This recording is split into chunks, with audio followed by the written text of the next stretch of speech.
Marie Revol et son nouveau roman au titre mystérieux, Une vie inestimable. C'est une histoire étrange de cadeau, c'est ça? Exactement.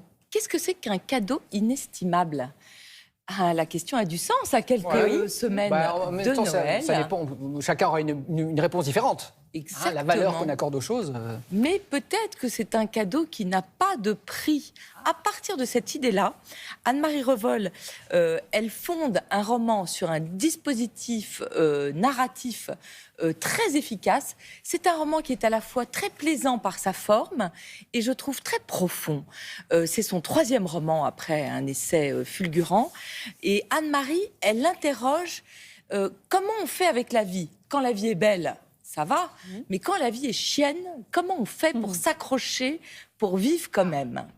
Alors, Inestimable, c'est à l'origine du premier chapitre qui est très amusant. Vous avez une petite mamie, pourtant ça n'a pas l'air amusant. Une petite mamie, elle est scotchée avec du Chatterton sur une chaise en formica bleu roi.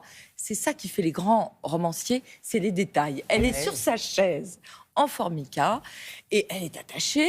Elle n'a pas du tout l'air effrayée par la situation. Il y a deux petits jeunes gens qu'elle a vu grandir, qu'elle connaît, qui sont là. Elle leur dit, mais enfin, c'est ridicule. Attachée par un bel hidalgo à 30 ans, je veux bien, mais à 80 ans, c'est grotesque. Qu'est-ce que vous voulez? En fait, les deux petits gars, ils veulent de l'argent. Ils l'ont séquestrée, la petite dame? Ils l'ont séquestrée chez elle. Parce qu'il y a eu justement un malentendu autour de ce mot inestimable. Ils ont entendu dans la cité que cette petite mamie qui s'appelle Prudence, elle avait fait des cadeaux d'une valeur inestimable à ses petits-enfants. Là, elle éclate de rire. Elle leur dit « Mais mon compte en banque est aussi vide que vos têtes d'anchois. Je vais vous expliquer, si vous avez un peu de temps, ce que sont ces cadeaux inestimables. » Lorsque sa première petite fille a 7 ans, elle s'appelle Marguerite, Prudence, elle voudrait bien lui offrir une patinette. Seulement, elle est complètement fauchée. Elle décide de lui offrir un hôtel, le grand hôtel de la Californie, à Cannes, où elle a grandi. Je vois que vous froncez les sourcils, Damien, et vous avez raison.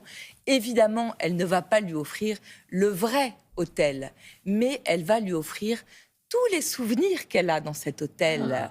Elle va lui offrir, bien plus important que toutes les trottinettes du monde, un petit morceau de sa vie.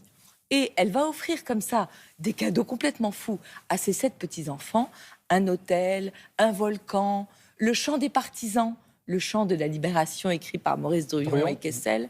Elle va même offrir la Nationale 7, cette grande route des vacances. Exactement. Et elle va même offrir Simone Veil à un de ses petits-enfants. C'est hyper original comme roman. C'est hyper original. Et ce qui est bien, c'est que chaque chapitre est consacré à On traverse l'histoire, quelque part. Un cadeau, exactement.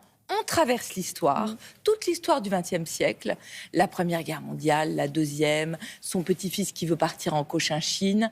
Et on découvre le portrait d'une femme absolument géniale. Prudence, elle est née en 1905. Elle a donc grandi dans ce grand hôtel de la Californie avant de retourner en Auvergne. Son père était italien, sa mère était auvergnate. Elle va devenir une sage-femme auvergnate. Elle va être une résistante pendant la guerre. Elle va être mariée, mais peut-être aura-t-elle quelques tentations. J'adore ce livre. Vous savez pourquoi? J'adore les circonvolutions d'Olivia. Peut-être aura-t-elle. Les rebondissements sont toujours inattendus.